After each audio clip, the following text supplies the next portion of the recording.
जितिया माता की जय। ज्योतवाहन देव की जय। संतान सुखदाता की जय। नमस्कार दोस्तों, आज मैं आपको सुनाने जा रही हूँ ज्योतिया व्रत की पौराणिक कथाएं। तो आइए हम शुरुआत करते हैं।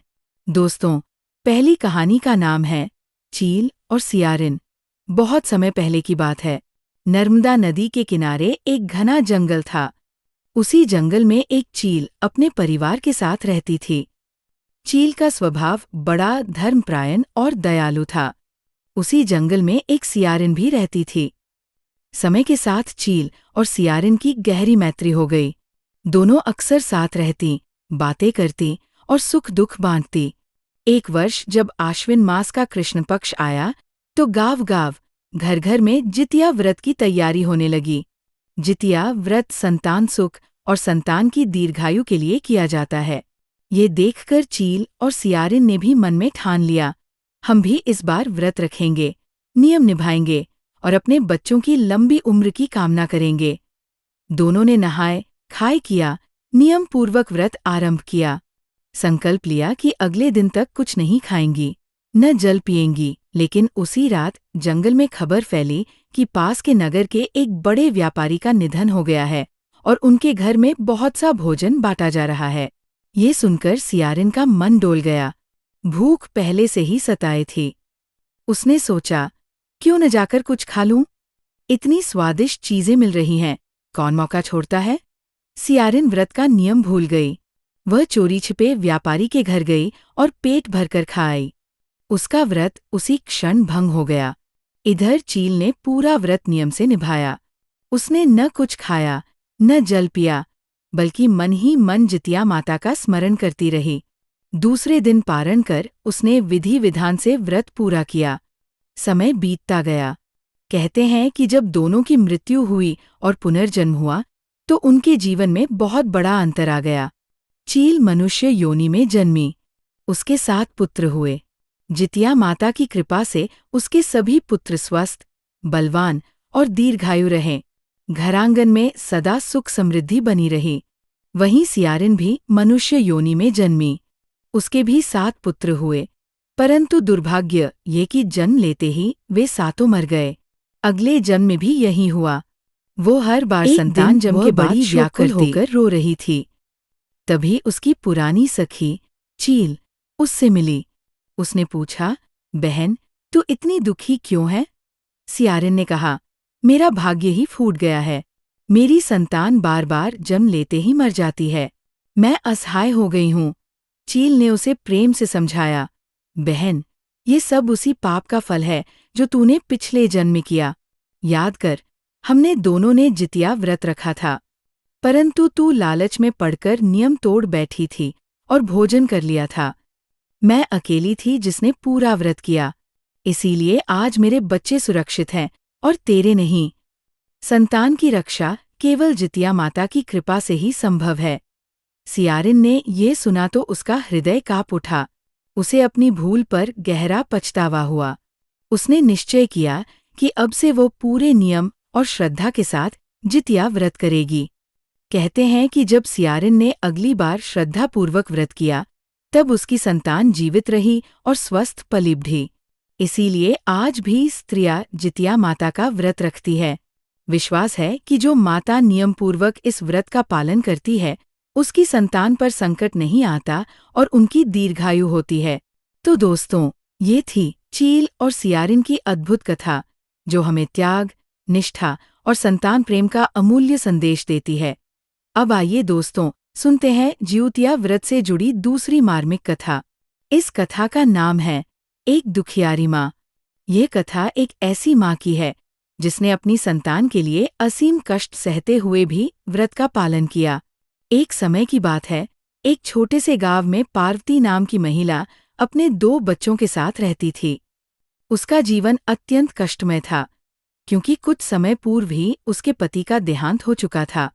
घर में कमाने वाला कोई न था और परिवार का भरण पोषण करना उसके लिए कठिन हो गया था। उसकी बड़ी बेटी का नाम सलोनी था और छोटा बेटा राजू। गरीबी की ऐसी दशा थी कि दिन में एक समय का भोजन जुटाना भी कठिन हो जाता था। पार्वती अपनी संतान का पालन करने के लिए काम की तलाश में निकली करती। अनेक घरों में जाकर उसने काम मांगा, पर किसी ने उसे काम नहीं दिया। अंततः वह गांव के सेठ के घर पहुंची। वहां की सेठानी ने पैसे तो देने से इनकार कर दिया, परंतु भोजन देने का वचन दिया। मजबूर पार्वती ने ये शर्त स्वीकार कर ली। अब वो सेठानी के घर काम करने लगी। वहां जो भी बचा कुचा भोजन होता, वही उसे मिल जाता, जिसे वह अपने बच्चों के साथ बांटकर खा लेती। समय बीता और पार्वती ने अपनी बेटी सलोनी की शादी उसकी पसंद के युवक से कर दी। सलोनी का ससुराल संपन्न था। वहां वो सुख समृद्धि से रहने लगी। लेकिन विवाह के बाद उसने अपनी माँ और भाई से संबंध तोड़ लिए। उसे भय था कि यदि वह रिश्ता निभाएगी तो माँ उस पर बोझ बनेगी। इस कारण उसने मायके आना जाना बंद कर दिया। उधर राजू बड़ा हो रहा था। एक दिन उसके मन में दीदी से मिलने की इच्छा उत्पन्न हुई। वर्षों से उसने बहन को नहीं देखा था। घर में भोजन का भी संकट था। उस समय जितिया पर्व का अवसर आया। पार्वती ने व्रत का संकल्प लिया और बड़ी कठिनाई से सेठानी से 2 रोटी जितना आटा प्राप्त किया। उसी आटे से उसने 2 रोटियां बनाई। एक रोटी उसने जितिया महाराज को भोग में अर्पित की और दूसरी अपने बेटे राजू के लिए रखी, ताकि वो बहन से मिलने जाते समय रास्ते में खा सके। राजू पोटली में रोटी रखकर पैदल ही निकल पड़ा। रास्ता लंबा था और भूख भी तीव्र थी, परंतु उसने रोटी को संभालकर झाड़ियों में छुपा दिया ताकि वापसी में खा सके। धीरे धीरे चलते हुए वो बहन के ससुराल पहुंचा। वहां उसकी बहन सलोनी ने अपने भाई की सुध नहीं ली। उसने उसे भीतर स्थान न देकर उदासीनता दिखाई और केवल एक कटोरी दूध थमा दिया जिसमें मक्खियां गिरी हुई थी। राजू ने मजबूरी में वही पी लिया और रात भर बाहर ही सोया। भोर होते ही वह बिना किसी को बताए वापसी के लिए चल पड़ा। जब वो उसी स्थान पर पहुंचा जहां रोटी की पोटली छुपाई थी, तो उसे खोलने का मन हुआ, किंतु उसने सोचा कि माँ शायद भूखी होगी, आते वह रोटी अकेला कैसे खा सकता है। इस विचार से उसने पोटली बिना खोले घर लौटना उचित समझा। शाम तक राजू घर पहुंचा। उधर पार्वती ने पूरे विश्वास और श्रद्धा से जितिया महाराज का व्रत किया था और अपने पुत्र की कुशलता की प्रार्थना की थी। जब राजू ने पोटली खोली तो आश्चर्यजनक दृश्य सामने आया। रोटी के स्थान पर उसमें हीरे जवाहरात और स्वर्ण रत्न भरे हुए थे।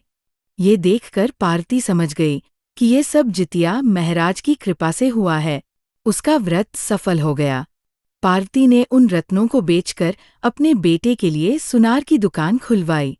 धीरे धीरे दुकान खूब चलने लगी और उनका घर धन धान्य से भर गया। समय बीतते बीतते पार्वती ने एक भव्य भवन बनवाया और उसमें पूजा का आयोजन किया। इस अवसर पर उसने अपनी बेटी सलोनी को भी आमंत्रित किया। जब सलोनी अपने पति के साथ वहां पहुंची और माँ के घर की समृद्धि देखी, तो उसे अपने किए पर गहरा पछतावा हुआ। उसने माँ और भाई से क्षमा मांगी। पार्वती ने सब कुछ भुलाकर बेटी को क्षमा कर दिया। इसके बाद उसका जीवन सुख और समृद्धि से परिपूर्ण हो गया। ये सब जितिया महाराज की अद्भुत कृपा से संभव हुआ। तो दोस्तों, ये थी एक दुखियारी माँ की मार्मिक कथा, जो हमें सिखाती है कि माँ का त्याग और तपस्या संतान के जीवन का सबसे बड़ा सहारा है। अब आइए दोस्तों, सुनते हैं ज्योतिया व्रत से जुड़ी तीसरी रोचक कथा। इसका नाम है राजा और रानी की कथा। बहुत समय पहले की बात है। एक बड़े राज्य में राजा और रानी रहते थे। राजमहल में किसी चीज की कमी नहीं थी। धन, वैभव, दास दासी सब कुछ था, परंतु एक बड़ी कमी थी। राजा और रानी की कोई संतान नहीं थी। रानी दिनरात ईश्वर से प्रार्थना करती, व्रतोपवास करती, दान दक्षिणा देती, पर संतान सुख नसीब नहीं हुआ। राजा भी उदास रहने लगा। राज्य के लोग भी कहते, राजा के वंश का क्या होगा। एक दिन एक साधु महल में आए। रानी उन्हें प्रणाम कर दुख सुनाया। साधु ने कहा, रानी, अगर तुम श्रद्धा और नियम से जितिया माता का व्रत करोगी तो तुम्हें संतान सुख अवश्य मिलेगा। रानी ने उसी क्षण निश्चय कर लिया। आश्विन मास का कृष्ण पक्ष आया। रानी ने नियमपूर्वक जितिया व्रत रखा। नहाए खाए से लेकर उपवास और पारण तक उसने पूरी श्रद्धा और विधि से व्रत किया। कहते हैं कि उसी वर्ष रानी गर्भवती हुई और समय आने पर एक सुंदर पुत्र को जन्म दिया। महल और राज्य में उत्सव मनाया गया। राजा ने खूब दान दक्षिणा दी और प्रजा ने भी आनंद मनाया। समय बीता। रानी हर वर्ष जितिया माता का व्रत करती रही। माता की कृपा से उसका पुत्र दीर्घायु और वीर बना।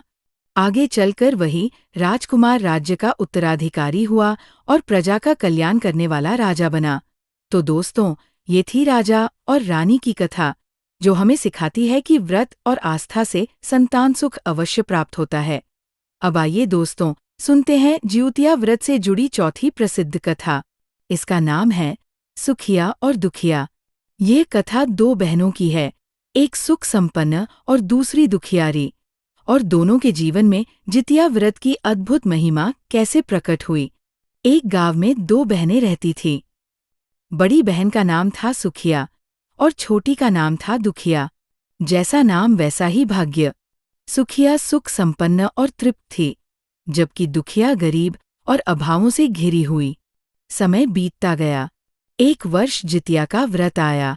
दुखिया ने श्रद्धा और विश्वास से व्रत धारण किया।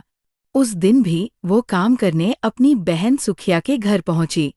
सुखिया ने उसे पहले की तरह ढेर सारा काम सौंप दिया। दुखिया ने मन लगाकर चावल फटके। जो अच्छे चावल निकले वे सुखिया के लिए रखे, और जो खुर्द टूटे दाने निकले उन्हें अपने लिए अलग कर लिया।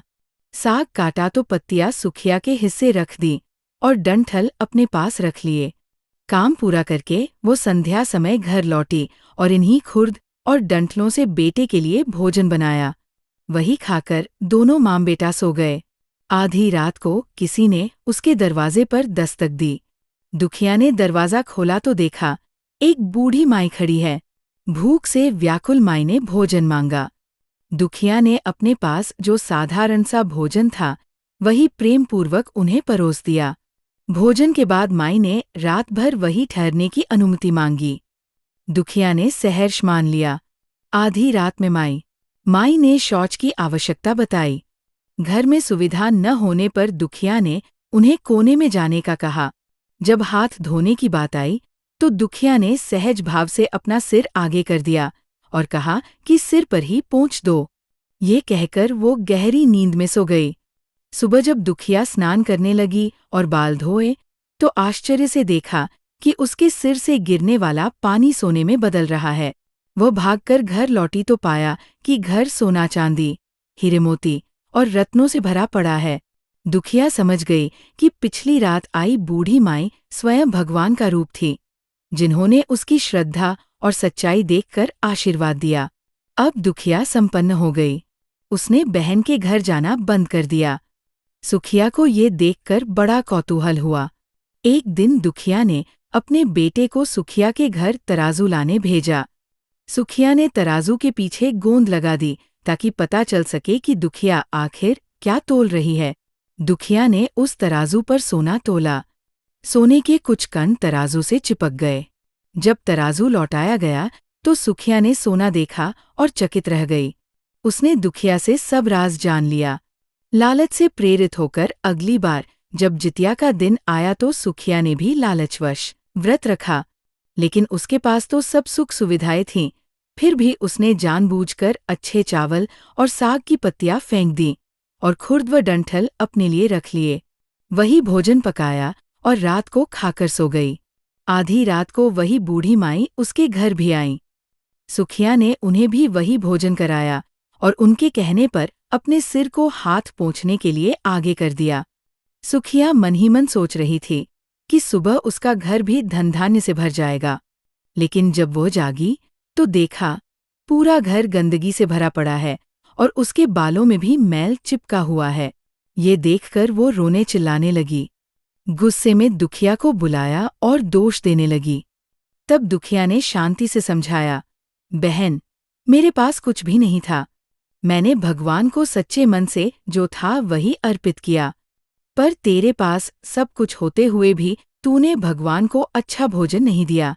भगवान के साथ छल और अपमान किया। इसी कारण तुझे आशीर्वाद नहीं बल्कि दंड मिला। ये सुनकर सुखिया को अपनी गलती का गहरा एहसास हुआ। उसे बहुत पश्चाताप हुआ और उसने भगवान से क्षमा मांगी। तो इस तरह सच्चे मन से व्रत करने और श्रद्धा रखने वालों पर सदैव ज्योतिया माता और ज्योतवाहन देव की कृपा बनी रहती है। जिन्होंने कथा सुनी उनके सब कष्ट दूर हों, घर में सुख समृद्धि आए, संतान दीर्घायु और निरोगी रहें। अब सब मिलकर प्रेम से बोलिए, जितिया माता की जय, ज्योतवाहन देव की जय, संतान सुखदाता की जय। धन्यवाद।